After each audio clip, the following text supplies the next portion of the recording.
So all devotees should be confident that finally I have to depend on Krishna. All right, what questions?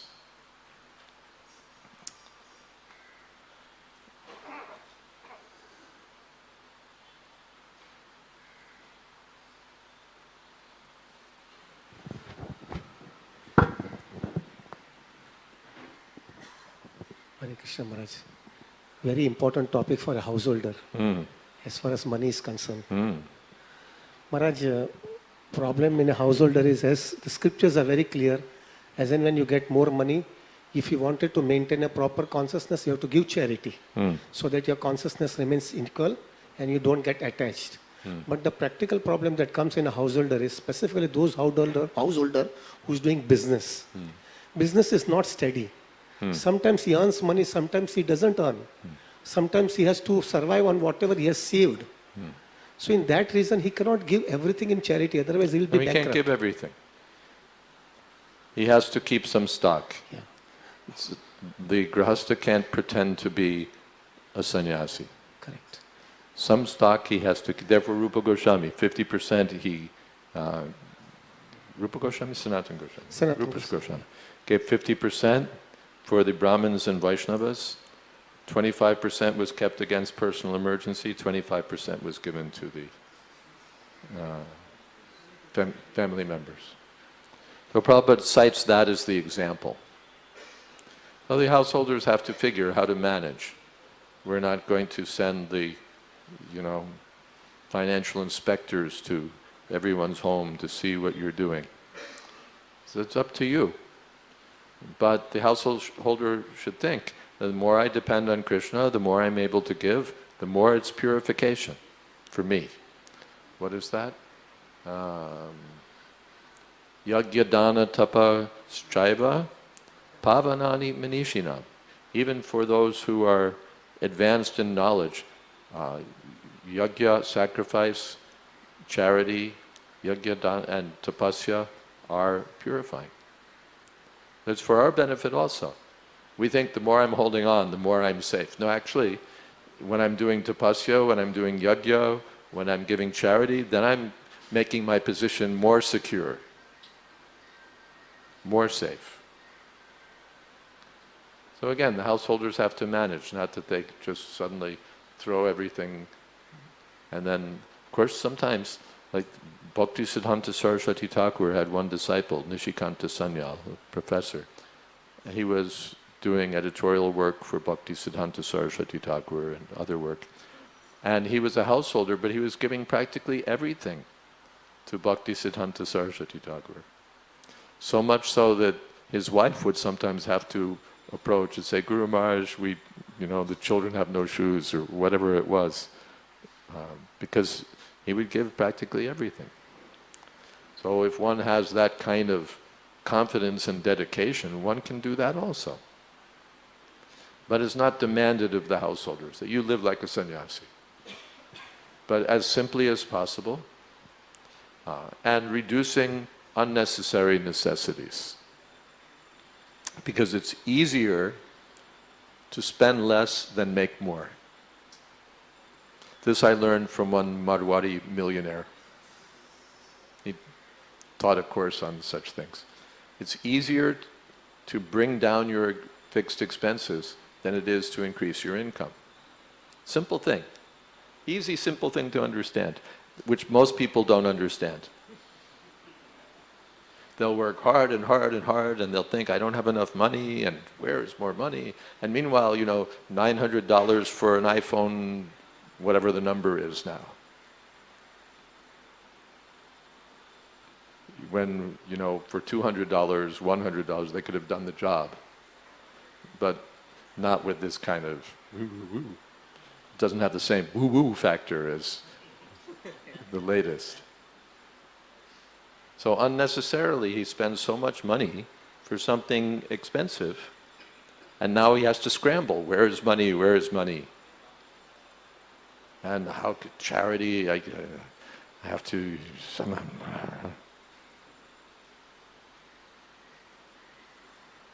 I observed one devotee, very good manager. he took charge of the New York temple at one point when it was going into serious debt. And the first thing he did was, he just cut all the expenses. There was just no expenditure because there was no money. And to get money was harder than, you had to stop the bleeding, first of all. It was winter, we had heat for 2 hours a day in New York. Because that's another principle. If you don't have it, you can't spend it. People don't know that either. They don't have it, and still they spend it. They take loans. They take loans, Maharaj. And then they take loans, they have credit cards. You don't have it, but you spend it, and then you can pay for that privilege at, 35%, 45% interest, which is another definition of insanity. You're paying that much money for nothing. You don't get anything in exchange for that. So people are spending more than they have for more than they need. So it's simple economic advice for householders: spend less. Do with less. And you'll be happier. Spiritually and materially, your life will be better. Just spend less. Because it's easier than getting more. There was one Christian preacher, I happened to hear him speak for a few minutes. He used to advise the married Christian couples. He said, my first advice to them is not to get a credit card. And if you do get a credit card, you make a vow that the first time I fail to pay that credit card bill, we're going to cut that credit card with the scissors and throw it away. It's good advice. Don't spend what you don't have. Make do with less. And Prabhupada said a householder invents some simple means of livelihood, and Krishna helps him. He doesn't say that Krishna will help provide the unnecessary necessities acquired at 45% interest. Krishna is the most intelligent. You may be a fool, but why does he have to be a fool and invest, what's the word? Bankroll, that kind of foolish expenditure. Just because I'm a fool doesn't mean that Krishna has to be a fool. Yes. So the biggest problem that practically in a household life that happens is you have to hold some Lakshmi for your future thing. If some problem comes in your business, so you have to take care of it. And you cannot spend it lavishly also. You have to keep your expenses to the lower. But Maharaj, the problem that comes up because you have a good accumulation and you have a fear that your sadhana, your Krishna consciousness has not gone to that level where you can absorb such a big Lakshmi which is there in your bank. And that might create, fear is there, that big balance might create some disturbance in your Krishna consciousness that tempt you for some sense gratification. So how to see that sense gratification motive doesn't come up? One should have that fear. That I've banked this capital and that capital could bite me. That capital could bite me.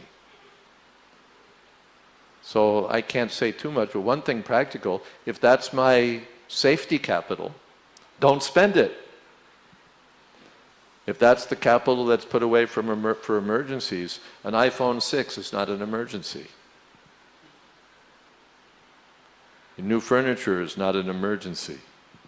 This, that, and the other thing are not emergencies. So if I start mixing it, it's like mixing accounts.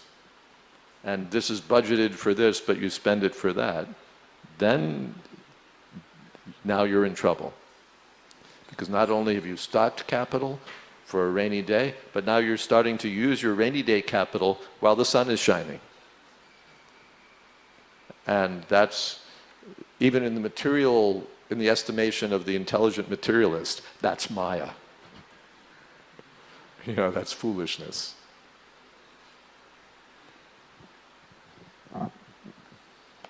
Maharaj, a second point is, when we wanted to give charity, we wanted to get satisfaction that we have given. And that satisfaction, if you don't get it and your mind becomes disturbed when the Lakshmi is not getting utilized in a proper way, then you get more disturbed even if you have given charity. So in that circumstances, when you see that the money is not getting utilized properly, then at what time should we do? Should we give charity still? No. Yes, you should give charity still to those who know how to use your charity and whom you have confidence in, that my charity here will be used properly. There's a website, probably more than one, on the internet, which lists so many non-profit organizations in America, so many charities, maybe internationally, but at least in America. And they'll show you, what their budget is, what their report was, so you can evaluate who's on their board. Because people who give big charity, they don't just say, oh, look at that, they're feeding the poor, give them money. They're educating children, give them money. They study.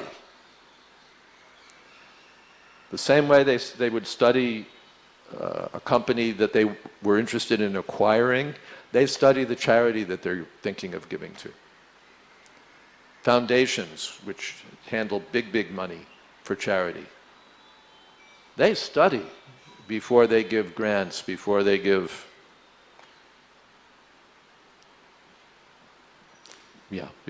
grants. What's your track record? Are they honest? Are there accounts available to see? Is it well managed?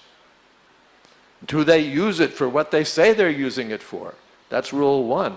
Any charity, you have to use it for what you say you're using it for. You can't collect for food for life and spend it for a new altar.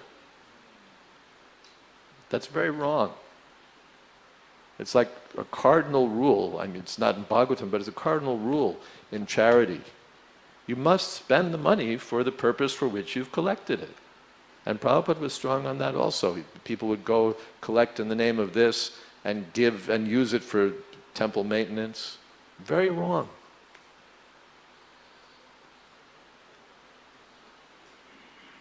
So those who are householders, you should give, not just sentimentally. Where the money, you have confidence. Here the money will be used for Krishna nicely. It will accomplish something. And you can ask to see, I want to see the accounts. I'm sorry, we don't have the accounts. I'm sorry too, I don't have any money to give you. Who's in charge? Where are the accounts? What is it used for?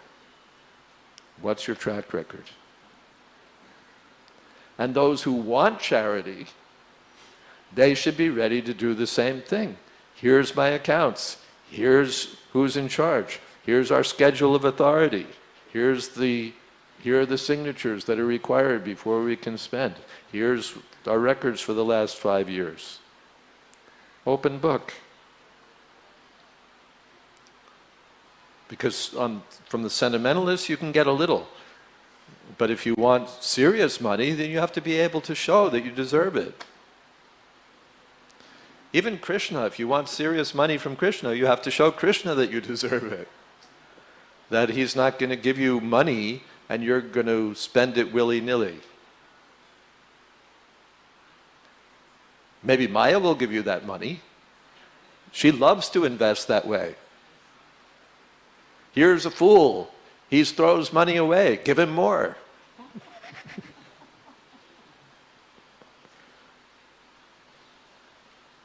For Maya, it's a good investment. I give him money and he gives me his life. A very good deal.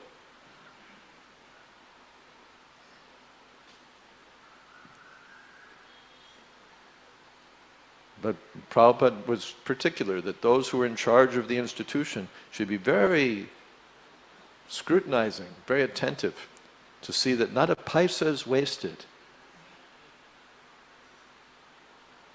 How hard the brahmacharis work to go out and sell books and collect. And then I'm going to use that money this way, that way, casually, on some dream, on some scheme, on some speculation, on some gambling, on some...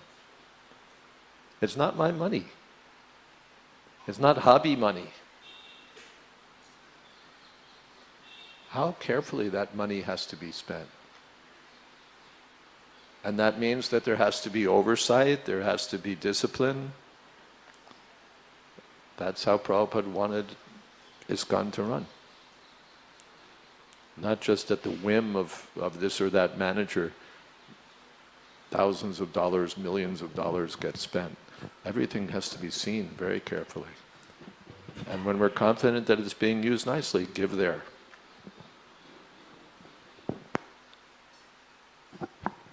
Hare Krishna Maharaj. My question is on yesterday's verse. I missed it, so if you allow me to ask on that. Yes. In the purport, the last statement yesterday was that the complacent, dogmatic and sectarian religionists have a lot to learn from this example of honeybee, about the essence seeking. My question was that it's advisable to be non-sectarian and seek the essence, but sometimes it is, some things are certainly confusing. Like in particular, I am recently reading about one other monotheistic faith other than Vaishnavism, and they also, certain practitioners of them also seem to have the disciplic succession and tradition starting from a messenger, and some of them also seem to have attained the perfection in which their descriptions, expressions are like similar to the consciousness of the last verse of Shikshastakam. So then we appreciate. We're not, if you're not in Krishna consciousness, we don't appreciate. If you're, what is that? Savaya pumsam paro dharmo yato bhaktiradhokshaje. Vaitukiya pratiyata yayama suprasi. We don't care. If you've come to this point, we're very happy. Not that we insist, no, if you're not in our group. But then when we read in our scriptures that there have been 4 bona fide paramparas, there are 4 sampradayas. Yeah. So at least externally in the recent history, that other disciplic succession doesn't seem to originate from these 4. Correct. And therefore, if you want to understand Krishna, the Supreme Personality of Godhead, you probably are not going to find him over there.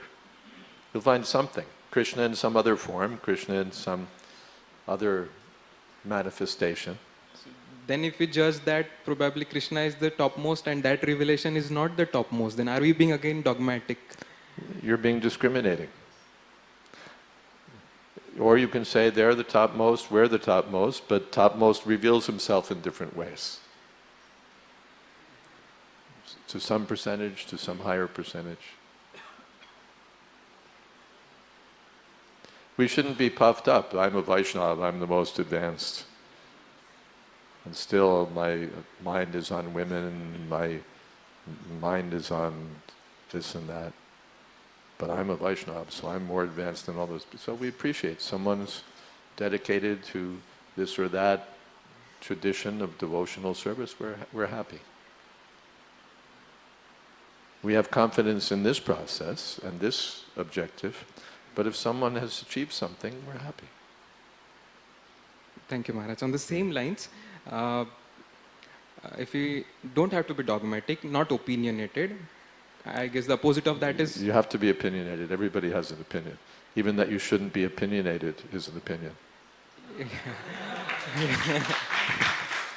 True. So I think the antonym of being dogmatic can be taken as openness to experience is what is valued.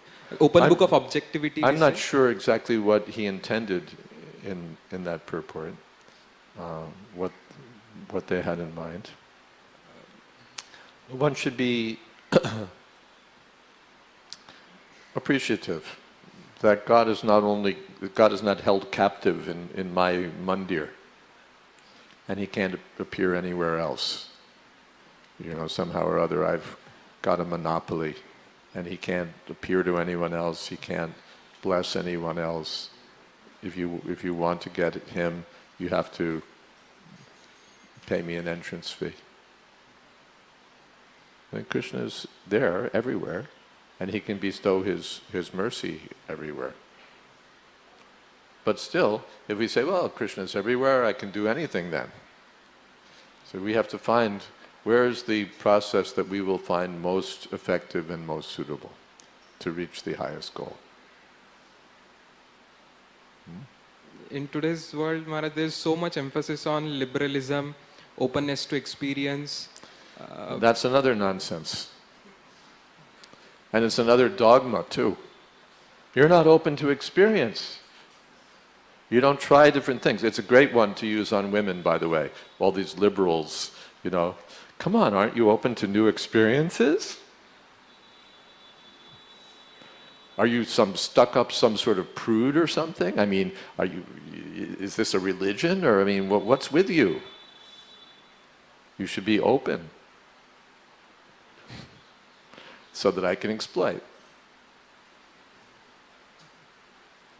To be open to experience, open to all experience is the policy of fools.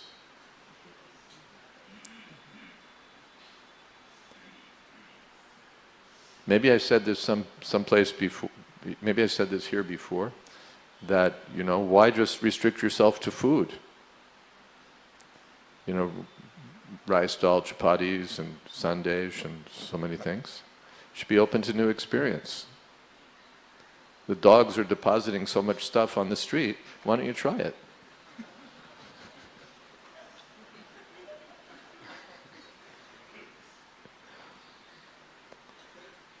Is there some sort of dogma or something that you... Sorry, dogma. Anyway. It's just nonsense that you just try anything. It doesn't work in any field. In finance, are you just open to anything? In medicine, those who are doctors, you just try anything? It's nuts. Now you may be open to possibilities, you scrutinize them very carefully, you examine, you're not just going to close your eyes to all possibilities, but you're not a fool either. Try anything, do anything. Doesn't it sound a little contradiction that we are denying openness to experience, at the same time we are saying we should be essence seeking and thereby non-sectarian? If you want to seek the essence, like here's a man who's in finance, he's seeking the essence, which means profit. But he's dogmatic. His dogma is, I don't just throw my money everywhere. Here's an investment, here's an investment, here's an investment, here's an investment. His dogma is that it has to, I want to see return on investment.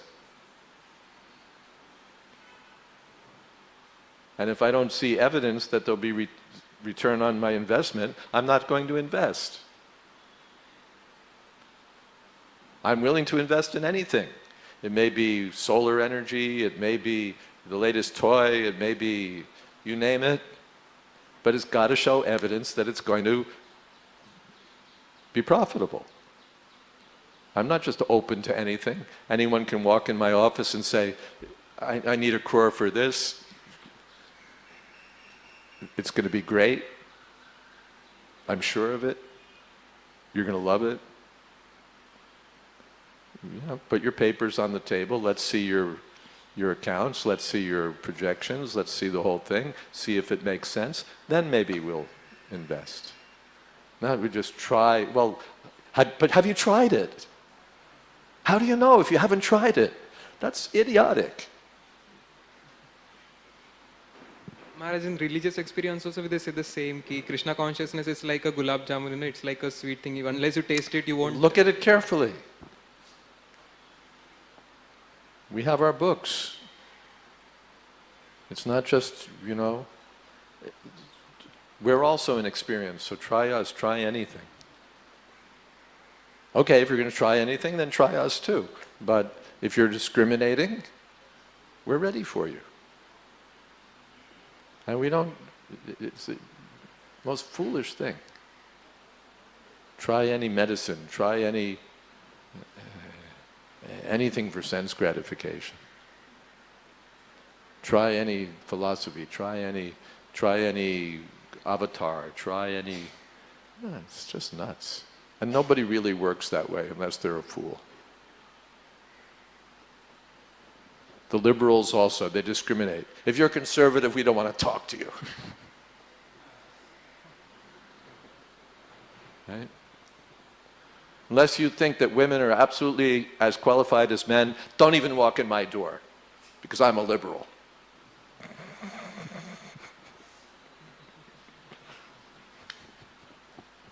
Thank you, Maharaj. Thank you. Maharaj, one question. Okay, we're coming to the end, I think, but all right. Maharaj, finally, everything we are doing, whatever we are learning from you, we have to accept Grahastha life, Vanprastha life, we have to control our senses, we have to keep Krishna as a focus, our goal should be Krishna consciousness, everything, whatever we are doing, even if we do to the best we can, finally a consciousness comes that even if I do everything, yet my anarthas, my shortcomings are not going to go till the last breath of my life. I have to go on showing my sincerity till the last breath of, I have to show my sincerity till the last breath of my life, but it is only the causeless mercy of Lord that is only going to take me out from this mess, whatever that is created. Correct. So Maharaj, I wanted to know that what is the solace that we can get it when we are about to leave our body, that Krishna will give that causeless mercy to us and will take us out from this mess that has been created. Uddhava said that why should I take shelter of anyone else than Krishna? Because Krishna is so merciful that even a Rakshasi who came to poison him by smearing poison on her breast and pretending to be an affectionate mother, got the position of a mother. When Krishna is so kind, even to Putana, then why will he not be kind to me? Yes. Maharaj, on one side we see those examples that gives lots of encouragement, but there are some examples in Srimad Bhagavatam that gives us little bit discouragement also, like Bharat Maharaj. He gave his whole life, but he had to become a Jad Bharat, he had to That's become a very deer. encouraging story. In only 3 lifetimes he went back to Godhead.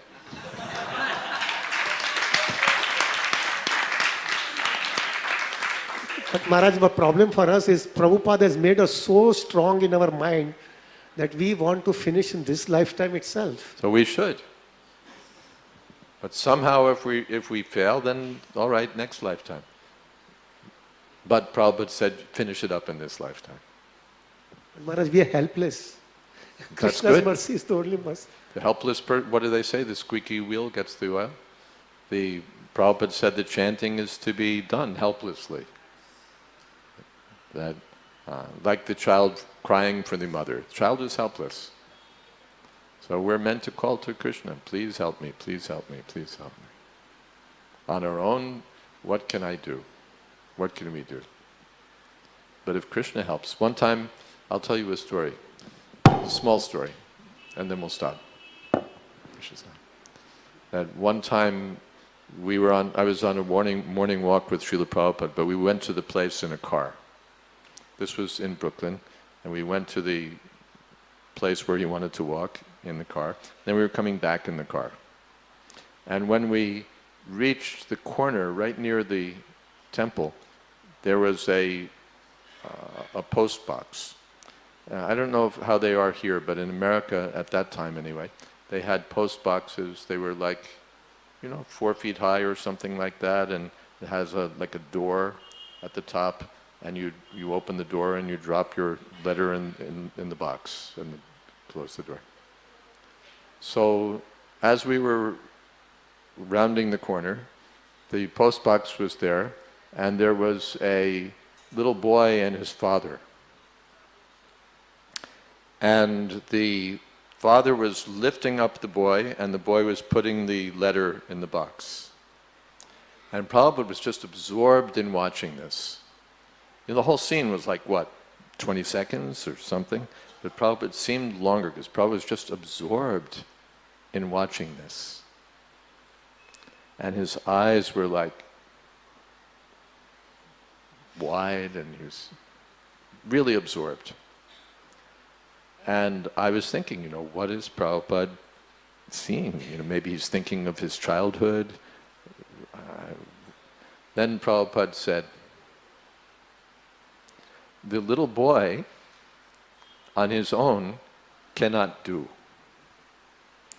But when the affectionate father helps, then it is possible. Hare Krishna. Srila Prabhupada ki jai.